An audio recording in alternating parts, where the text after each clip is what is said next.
For episode 6, this is our last tutorial on this project. We had just finished up the I-cord bind off, which had incorporated buttonholes, which is an option you can do on your own. We're finished with our markers now, so I'm going to set those aside. And I had left my needles in my bind off because I think I might want to continue this around the neckline, and I'm not able to do that until I do the seaming. So I'll show you how we seam this. It works out very nicely because in garter stitch, two rows make a ridge, and that ridge is the same width as a stitch. And so on the back shoulder you have a stitch width that you're going to pick up, and on the front you have a ridge that you're going to pick up.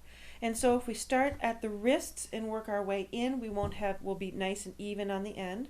And so I'm going to work from this wrist in and that wrist in, and I'll show you where we start. I have an extra single strand of my yarn here on a darning needle, and I'm going to spread this apart and find the very last stitch on the inside of my cast on. See these little stitches that are lined up next to each other, these little strands? That is my cast on. And if I peel that open and I look inside here, I'm going to find two strands that make the bottom of a V of a stitch. So there's a V. I'm going underneath the V here, and the loop of the stitch is up here, and if I go underneath there, that's a good place to seam.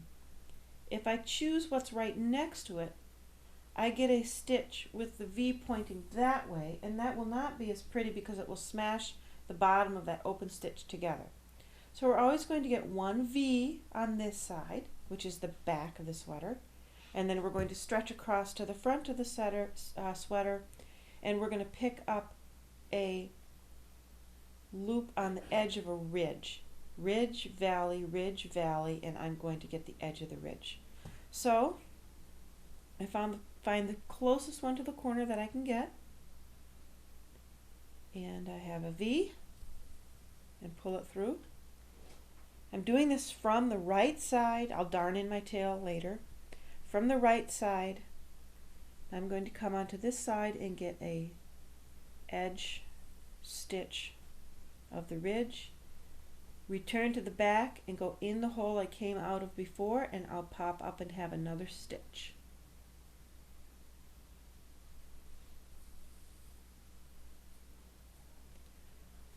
Go to the front and get the edge of a ridge, a V just inside the cast on, pull through and snug this up as I go, edge of a ridge and the next V,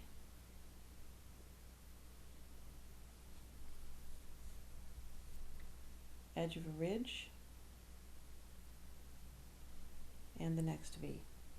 So I'm going to seam that up and I'll show you how it looks when I finish.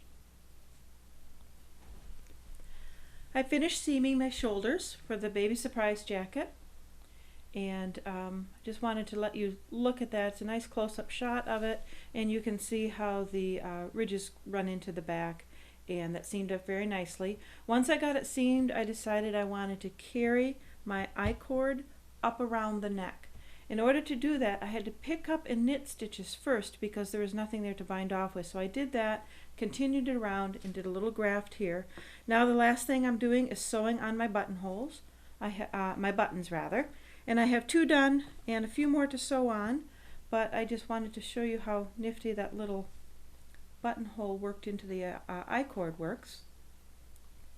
And then the last thing I wanted to show you is that since you saw this sweater last, I gave it a bath. And there's something you can do when you block a sweater to change the size a little bit. If you remember, when we were knitting this was knitting up to be the second size here as I laid it on there. Now if I didn't wash it, it would be that size. The baby could wear it for a little while, and as the baby grew, I could wash this nice wool sweater, block it out to a larger size, which is what I did because this really now is that larger size, and so you can, by blocking the sweater, give it a little more length of life.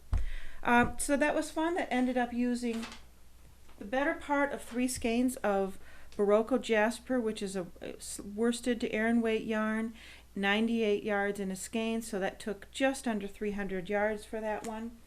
And if you remember from the beginning, this is one of the earlier ones that I had made, and a DK weight yarn, and from this Surprise knitted blank, so that's a different size, and that was fun too. So I hope you enjoy it. I especially want you to realize that you can go ahead and knit this pattern without the aid of all the line by line instructions. One thing that has, in our experience, is that we have had to give people more help when they look up the line by line instructions, as opposed to those who are just careful to follow Zimmerman's pattern, knit, enjoy, keep track of their marker with your little scarves around your stitches, and enjoy the knit.